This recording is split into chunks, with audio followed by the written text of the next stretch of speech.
So I want you to think of seduction in the following way. The people around you, all around you in your daily life, they have these kind of walls that are erected to protect themselves from intruders, protect them from advertisers, to protect them from people who are meddling in their life, to protect them from all the other intrusions that are continually distracting them. People, particularly in the 21st century, are very defensive. They have very thick walls around them. They're not necessarily interested in who you are. They're not interested in your ideas, in having a relationship with you, in anything about you. They're naturally resistant to you. The game in seduction is to lower those walls, to make them thinner and thinner, to find penetrating points so you can enter inside their mind, inside their defenses. And so the ultimate power is when you're not there, when after an encounter with you or whatever, they're thinking about you. When you're not there, you have entered their mind, you've entered their inner space, and you've occupied, in a positive way, hopefully, their inner worlds, and they're thinking about you, even though you're not there. That is the game, the art of seduction, okay? Now, think of seduction as a language. That's what I try and tell people in the art of seduction. But it is a language that is mostly nonverbal. And your game is to learn that language, to master it, much as you would master French or whatever other language there is. Okay? So what is this language? Well, it's a language of gesture. It's a language of body language. It's a language of energy that you feel off of another person.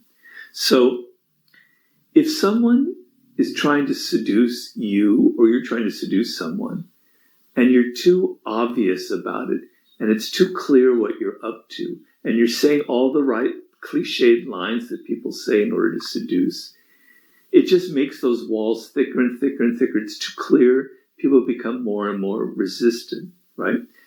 But if they don't even know that you're trying to seduce, if it's something that's in your energy, it is in your personality, you don't have to say a word. You have charisma. You are a siren. You are a rake. You are the natural. All the 9 types of seducers that I illustrate in there. Then you don't even have to try. It's something that emanates from your personality, and it attracts people to you without you ever saying a word. So part of that language is your own energy, your own kind of confidence and inner security that emanates out of you and that draws people to you. And that is incredibly seductive. It is a language of gestures. So when you go on a date or you take someone somewhere, it's not what you say and everything that you do. It's the place that you take them to. It's not something that they expected. It's a surprise. It's a place that they've never been to before, that's different, that's not predictable. That is part of the seductive language. When you give them a gift, it's not a gift that's obvious, that is, flowers or something like that, or something that costs a lot of money. It's a gift that shows that you're thinking about them, that you understand their spirit. So, for instance, I tell people, listen carefully to the other person. They're going to say things about what they love, about their likes, their dislikes. They're going to reveal some of their personality. You want to get them to talk a lot, and you don't hardly say anything.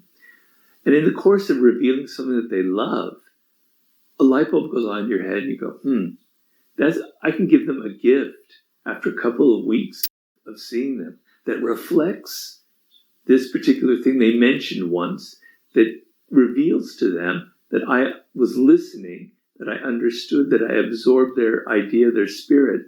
And I go, wow, this person was actually hearing me. How thoughtful, right? It's a gesture. You don't have to say anything. Okay, on and on, on and on. You're learning these languages. You are learning what excites people, what triggers their level of fascination, what would repel them and repulse them. So you want to create a degree of mystery. You want to send mixed signals. They don't know exactly who you are. There's an element of, I don't really know this person. What they do tomorrow, I can't really predict. Wow, how exciting. So in the course of that, you're thinking about them. It's a language of absence and presence. If you're too much in people's face, if you're texting them every day, if you're emailing them and calling them all the time, there's no sense of mystery. You're not giving them any space. But if you allow 2 days or 3 days to go by where you don't call them, all right, you might think it's a little bit cruel, but no, that's part of seduction. It's part of the mating game. Don't worry about cruelty. Cruelty is part of seduction, actually. You have to be a little bit cruel, okay? So you wait a few days. In that space, they're going, maybe he or she doesn't like me that much. Maybe there's something I said that was wrong. And they start thinking about you, and they start trying to think about what they can do to please you.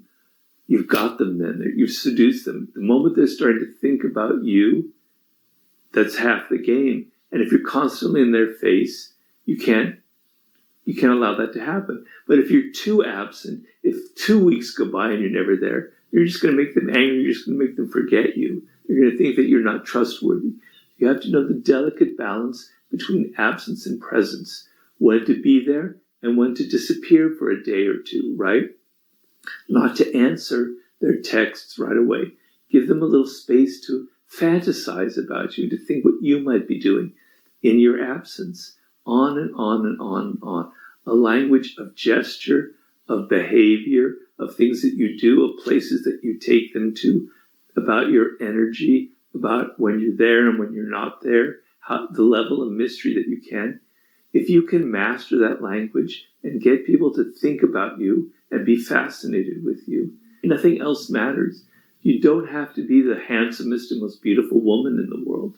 You will seduce them because seduction is a game of psychology. It's a game of entering into their spirit, entering into their mind space, and making them think about you. You master that game, and you'll be able to seduce almost anyone. So that is basically the art of seduction as I've laid out in my book.